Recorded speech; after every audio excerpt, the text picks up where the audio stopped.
இல்ல, தப்பு என்னோடதான். நான் 4-5 நாளா சாப்பிடல. மத்தியானம் கூட சாப்பிட உட்காரச்ச கூட புரோகிதம் பண்ண வந்தவெல்லாம் சுதா சோகா கூட சொல்ல தெரியல, நல்லா கொட்டிக்கொடான்னு சொல்லி கிண்டலா பேசினான். வேண்டான்னு எழுந்துனுட்டேன். சாயங்காலத்திலிருந்து நல்ல பசி. யாராவது கூப்பிட மாட்டாங்கன்னு சொல்லி காத்துட்டு இருந்தேன்.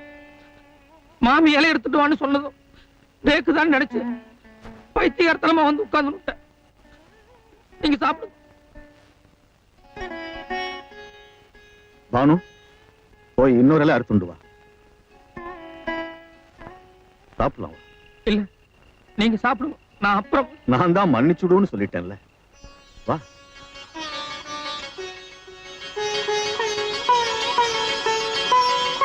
உட்கார்.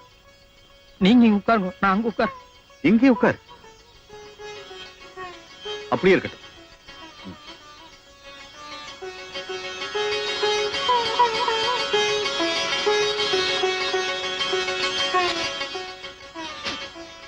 வாடி.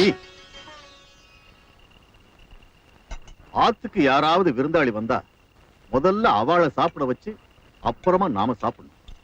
இந்த அம்பியை எங்கேயே தங்க சொன்னேன்ல, சாப்பாட்டு வேலைக்கு இவனையும் கூப்பிடணும்னு உன் மர மண்டைக்கு ஏறல.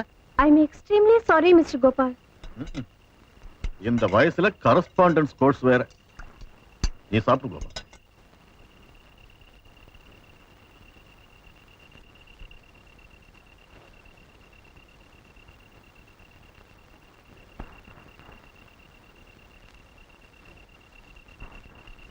இன்னைக்கு வரைக்கும் உள்ள எல்லா கணக்கையும் இந்த லெட்ஜர்ல கரெக்ட் பண்ணி வச்சிருக்கேன்.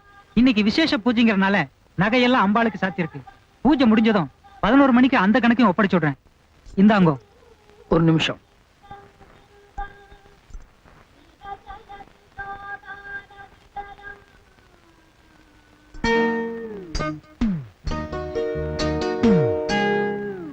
ஆஹா, அற்புதம். இப்படி ஒரு பக்குவமான பாயசத்தை நான் வாழ்க்கையில சந்திச்சதே இல்லையே.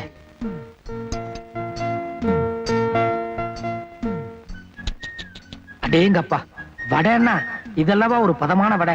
ஆமா, இதெல்லாம் யார் செஞ்சா? யாரா? வா சொல்றேன்.